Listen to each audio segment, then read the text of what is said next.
Set in cement. Safety first. Part 1. Visitor and Contractor Safety.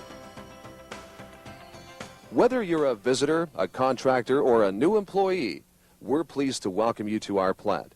We're also committed to providing a safe operating environment for both employees and visitors. Welcome to the Inland Group of Companies. I'm Bob Rhymes, Plant Manager for Lehigh Inland Cement. We consider employees to be the single most important resource we have, and achieving a high standard of personal safety for each and every employee is my highest priority. This video introduces you to our safety program within Lehigh Cement. It provides information on the hazards, correct procedures, rules, and guidelines. Each have been developed for a very specific purpose: to promote and ensure a high degree of safety for you and all employees. I want you to know that it is the goal of myself and all supervisors to see you work incident and injury-free. Inland believes that all accidents can be prevented. I can't stress enough how important it is that you know and follow all safety precautions, procedures, and rules that you will learn in this video, and all those given to you directly by your supervisor. However, as important as knowledge and training are to a safe work environment, by itself, this is not enough. Every employee must have a personal commitment to respect and follow the rules, and to ask questions when you're unclear about the risks, hazards, or procedures. The attitude you develop towards safety will be a key factor in helping Inland achieve ongoing success and our goal of zero incidents. Please, if you are unclear or uncertain about any safety issues in any job you're asked to do, speak to your supervisor. Also, remember, you can refuse any work if you deem it to be unsafe. This is your right under workplace health and safety legislation, and we want you to exercise it when necessary. Safety is not a set of rules or procedures. It is a way of life. Attention to safety begins the moment you enter our plant site. You'll see the CN tracks near the entrance. These are used to deliver limestone and other raw materials used in our operations. Please obey the stop signs before crossing the tracks and avoid walking between cars. In the company parking lot, observe one-way traffic areas and watch for pedestrians. Notice the signs at the front gate indicating that PPE, that is, personal protective equipment, must be worn at all times. This includes hard hats, safety boots, and safety glasses. In specific areas, other equipment such as dust masks, respirators, and hearing protection are also required. Also, remember to obey signs indicating non-smoking areas. Once you drive into the plant, observe all speed limits and stop signs. Yield the right-of-way to industrial vehicles such as heavy equipment which also use the roads. These vehicles are equipped with backup alarms to warn you when they are about to move in reverse. Always stay clear. The driver may not be able to see you due to a blind spot. Once inside the plant, stay in designated areas at all times. Respect the power and danger associated with the equipment. Some machinery starts automatically and can easily pose a hazard to those who are not trained or outfitted to be in these areas. As well, there are areas of extreme heat or height. You can ensure your own safety by staying with your guide in designated areas at all times. Of particular note, the preheat tower contains material at extremely high temperature. When a plug-up condition occurs, an alarm will sound in the tower area and kiln building, accompanied by a flashing red light. You should exit the area immediately using the closest exit and warning others as you leave. Do not use the elevator and never re-enter the building until authorized. Also, be aware that cement dust is caustic in nature and can cause burns. Dust can also get into your eyes. If this happens, wash your eyes immediately using an eye wash fountain or bottles located throughout the plant. Never walk through piles of dust, as the dust can get into your boots and may cause burns. Take notice of the first aid room, and in an emergency, dial 699 from any phone to reach our central control operator. Thank you for taking the time to watch this brief message and for heeding the safety rules at all times. If you have further questions, your guide or supervisor will provide additional information. Part 2. Employee Safety. Here at the Edmonton Manufacturing Plant of the Inland Group, we're proud of the energy and commitment our employees demonstrate on the job every day. And we welcome you as part of this team. Before you get too far into your job, we must tell you about the one thing that's set in cement about working here. Safety is our #1 priority. Our objective is a safety and health program that reduces the number of accidents and injuries to an absolute minimum. In fact, our goal is 0 accidents and injuries, because even one accident is too many when we're talking about people. Our commitment to your health and safety begins with our management that accepts responsibility for leadership of the safety and health program, for its ongoing effectiveness and improvement, and for providing the resources required to ensure safe working conditions. Our supervisors are responsible for developing safe behavior and health compliance in both themselves and those they supervise, and for ensuring that all operations are performed with the utmost regard for the safety of all personnel involved. Because health and safety is a two-way street, employees also share a role. You are responsible for wholehearted, genuine cooperation with all aspects of the health and safety program, including following rules and regulations, and for continually practicing safety while on the job. Compliance with guidelines of conduct is a condition of employment.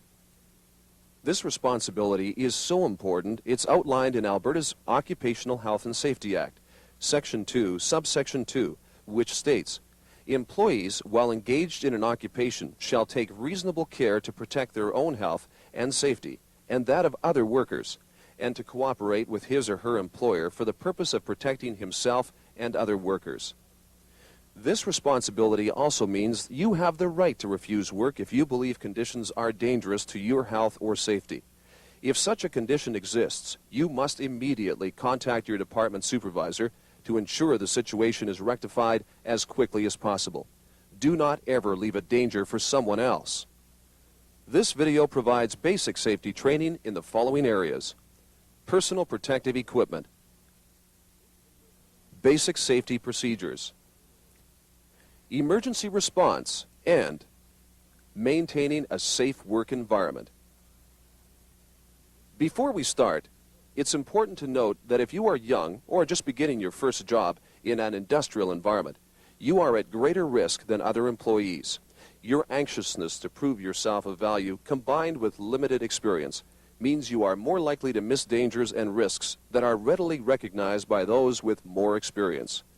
Please keep this in mind while performing all duties. One of the key strategies that underlines all safety procedures is what we know as the Take Two policy. Take a moment before starting any job to think about the task ahead. This also applies to getting to the job site. Take the safest route rather than a shortcut which may not be as safe. PPE, personal protective equipment. Personal protective equipment consists of a hard hat, safety glasses, and safety boots, which must be worn at all times, and additional protective equipment as required. The proper way to wear your hard hat is peak forward, the headband adjusted to a snug, comfortable level to ensure it stays on your head. Safety glasses protect your eyes from flying particles and cement dust. For grinding, the added protection of a face shield or goggles is required. For certain jobs, additional protective equipment such as hearing protection, dust masks, or safety harnesses are required. There are 2 types of hearing protection for areas with high levels of noise: disposable earplugs or earmuffs. Properly inserted earplugs offer the same level of protection as muffs.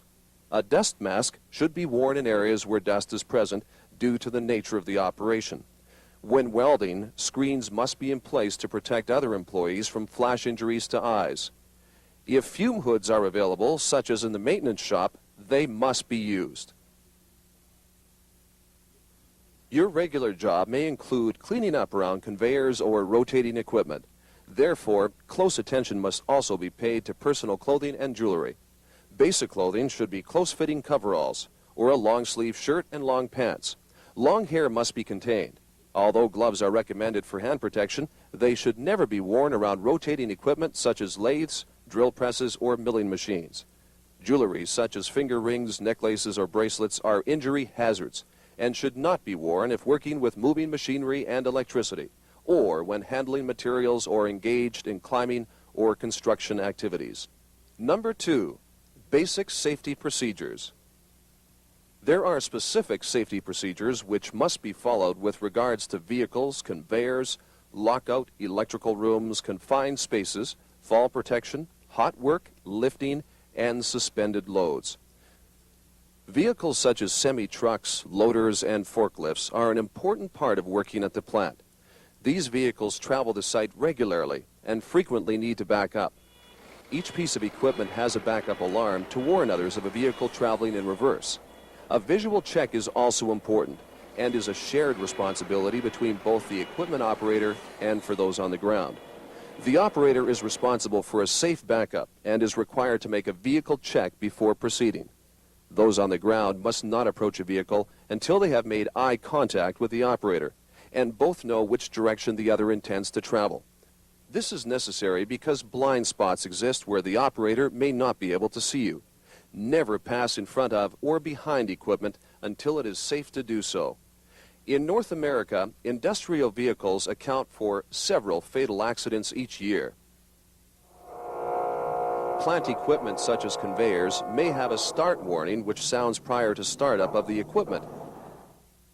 Around conveyors, the head pulley and tail pulley areas are especially dangerous. Failure to respect the danger by reaching inside with your hand or shovel can cause serious injury. When shoveling, keep the shovel out of any area where it can be trapped and pulled into the conveyor. Do not cross over a conveyor except at crossover points, and do not ride on a running conveyor. Never attempt to clean between the moving belt or on the steel structure shelf. If the conveyor has a missing guard, report it to your supervisor. Remember to respect the power and danger posed by the conveyors and other equipment. One of the most important safety procedures you will be required to implement is the lockout procedure. Lockout is required before a system or piece of equipment can be worked on. This applies to all energized sources such as electricity, piping, and vessels, steam, hydraulics, compressed air, etc. The pull cords and other control devices must not be used as lockouts.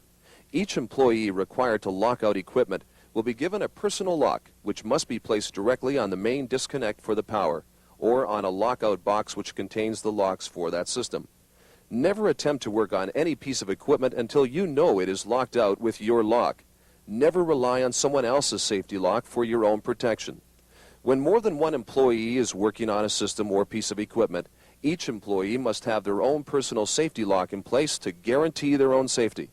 Please take the time to read the booklet on lockout procedure and the safety manual. Review them regularly and carry your personal safety lock with you at all times. Lockout procedures are as follows. Identify equipment numbers and disconnect locations for that piece of equipment. Ensure the equipment is stopped. Open or turn off the disconnect and place your lock in the space provided. Attempt to start the equipment in hand mode and call 2850 using the nearest phone or your radio to ask the central control operator to attempt to start the equipment in auto. Don't remove your lock until all work has been completed and all guards are in place. Your supervisor will provide additional information and direction regarding the lockout procedure for the area where you will be working. Keep out of electrical rooms unless authorized to enter. As per the electrical code, do not tamper with, hang articles on, or open any electrical panel or enclosure. Electrical rooms are not to be used as storage areas. Do not enter a confined space unless you are trained in the proper procedure. Fall protection in the form of safety harnesses and lanyards is required when a person can fall a vertical distance of 1.2 meters or 4 feet from a permanent structure or 3.5 meters from a temporary work platform. Only trained personnel can perform elevated work. Climbing ladders requires the right technique to minimize risks. The proper way to climb is to use the three-point contact method at all times. This means having both feet and one hand, or both hands and one foot, in contact with the ladder at all times. Always ensure the ladder is in good condition and is set up correctly. Grinding, welding, cutting, or any task that creates sparks or heat is considered hot work and has the potential for fire. This type of work requires a hot work checklist before the task begins.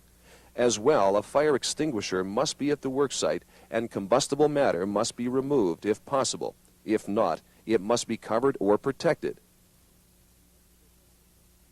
When lifting heavy materials, back injuries and strains can be avoided by using proper lifting techniques as follows. Bend at the knees. Keep the back straight. Get help if necessary. Move your feet rather than turning at the waist. Do not carry anything that impairs your vision or is so bulky you have difficulty handling it. Be aware of your surroundings. Never walk under a suspended load and watch for overhead cranes in the area. Compressed gas bottles must be chained in an upright position in their designated places. Number 3, emergency response. If an emergency situation occurs, such as an injury, fire, explosion, etc., call the central control room by dialing 699 from the nearest phone. You should be prepared to provide information on the location and nature of the emergency. If the emergency involves an injury, provide first aid assistance as required until additional personnel report. The central control room operator will provide you with further direction depending on the situation. All work-related injuries must be reported to your supervisor immediately. Once the situation is under control, your supervisor will ask you to make a written record of the incident. Lab chemicals are only to be used by qualified employees. WHMIS and MSDS sheets for all regulated substances used on the plant site are kept in the laboratory and the production supervisor's office. If the emergency is a fire, call 699 and inform the central control operator. Then use a fire extinguisher only if it is safe to do so. Fire extinguishers are located throughout the plant. Their positions are identified at building entrances. Some areas are also equipped with sprinklers. After you make the call to 699, you will receive further instructions from the central control operator. Excavation permits are required before any excavation may begin. Always respect barricades, caution tapes, and tags posted by others, and never block exits. It is the responsibility of the employee who installed the caution tapes or tags to remove them after the job is completed. These tapes must be installed any time you are to carry out overhead work where others may walk below you, or where any hazards such as an open manhole may be present. Even better than responding to an emergency situation is to prevent a problem before it occurs. This is done by taking a moment to consider the steps required of a job, and by following proper procedure at all times. This also means a commitment to both hygiene and maintenance of your work area. By using low-pressure clothes blowers, not compressed air, to remove cement dust from your clothing, and regularly cleaning up all the garbage, debris, used masks, earplugs, and wrappers from the worksite. Always remove or report hazards before they become a problem to yourself or others. Housekeeping and hygiene, like safety itself, is everybody's responsibility. The job is not complete until the cleanup is done.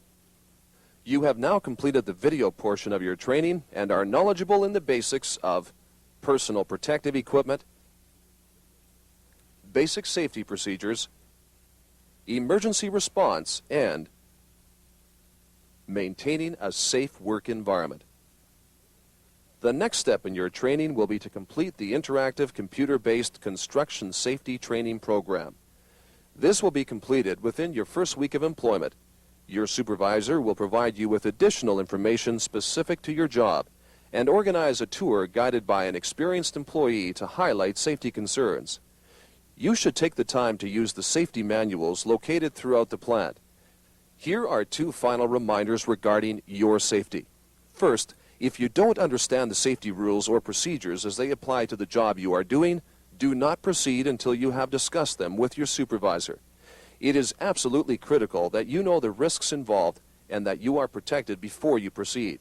Your supervisor is committed to your safety and has an open-door policy. There are no dumb questions when it comes to safety. Get the answers you need to work safely. Secondly, under occupational health and safety regulations, you have the duty to refuse work you think is unsafe to do. It cannot be stressed too often. If you are unsure or feel at risk, or you just don't know, do not proceed to work until you have received the proper instruction and clearly understand the safety requirements. A safe work environment requires caring, competent management and supervision, good safe work practices and procedures, high standards of compliance with rules and regulations, and knowledgeable, well-trained employees who constantly practice safe work habits and who are mentally alert and aware of their personal safety at all times. We're confident that together we can achieve our goal of zero accidents. We hope our shared commitment to safety cements a very long working relationship.